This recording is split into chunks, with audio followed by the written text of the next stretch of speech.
여러분, 이기적이다라는 말을 들으면 어떤 감정이 떠오르시나요? 아마도 대부분의 사람들은 부정적인 이미지를 떠올릴 겁니다.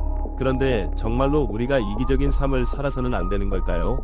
혹시 이기적이라는 단어에 대한 오해가 우리의 행복과 성장의 기회를 방해하고 있지는 않을까요? 오늘 이야기할 주제는 바로 왜 이기적인 삶을 살아야 하는가입니다. 우리가 흔히 알고 있는 이기적이라는 단어는 다른 사람의 필요나 욕구를 무시하고 자신의 이익에만 집중하는 것을 의미합니다. 하지만 이 정의를 조금 더 세분화해보면 자신을 먼저 돌보는 삶, 자신의 목표와 욕구를 존중하며 선택하는 삶이라는 관점도 가능합니다. 자신을 돌보지 않으면서 다른 사람을 도울 수 있을까요? 빈잔으로 물을 따를 수 없는 것처럼 우리는 자신을 먼저 채워야만 다른 사람을 도울 준비가 됩니다.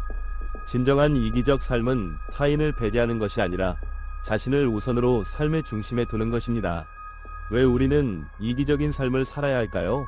1. 정신 건강을 지키기 위해 사회적 압박으로 인해 남을 돕거나 희생하는 것이 미덕이라고 느낄 때가 많습니다.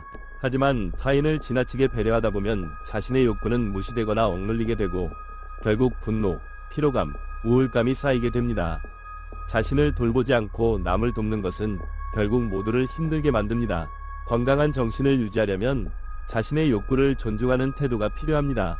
2. 개인의 성장과 목표 달성을 위해 자신을 희생하는 삶을 살면 자신의 꿈과 목표는 자연스럽게 뒷전으로 밀려납니다. 이기적으로 자신의 시간을 확보하고 자기 개발에 집중할 때 우리는 더 크고 멋진 성장을 경험할 수 있습니다. 예를 들어 항상 다른 사람의 부탁을 우선하면 자신의 공부, 취미 혹은 커리어 개발에 할애할 시간이 부족해집니다. 목표를 이루기 위해서는 때로는 이기적인 태도가 필요합니다. 3. 더 건강한 인간관계를 위해 네가 행복해야 관계도 원활하다는 말이 있죠. 자신을 돌보지 않고 타인의 요구만 충족시키다 보면 결국 불만이 쌓이고 관계는 번아웃됩니다. 건강한 이기주의는 서로의 경계를 존중하는 솔직한 관계를 만들어줍니다.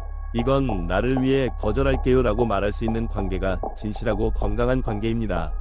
4. 사회적 기여를 극대화하기 위해 놀랍게도 이기적인 삶이 더 큰 사회적 기여를 가능하게 합니다. 자신을 충분히 돌본 사람만이 타인을 도울 역량을 가질 수 있습니다. 자신을 돌보고 채운 뒤에 주변에 손을 내밀면 더 의미 있는 방식으로 사회에 기여할 수 있습니다. 왜 우리는 이기적인 삶을 살지 못할까? 1. 사회적 규범, 희생과 배려가 미덕이라는 문화적 가치 때문에 자신을 돌보는 것이 이기적이라는 낙인이 찍힙니다.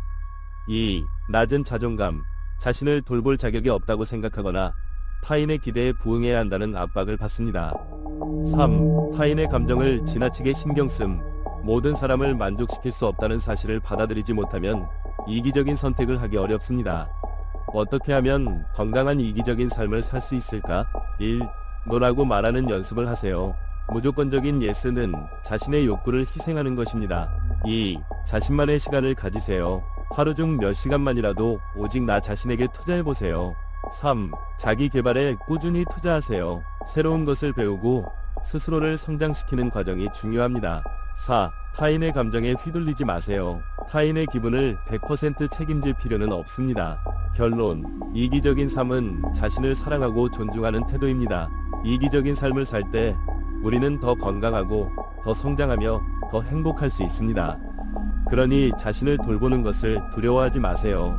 조금 더 이기적이어지세요. 그것이 삶을 더 빛나게 하고 진정한 나다움을 찾는 길입니다.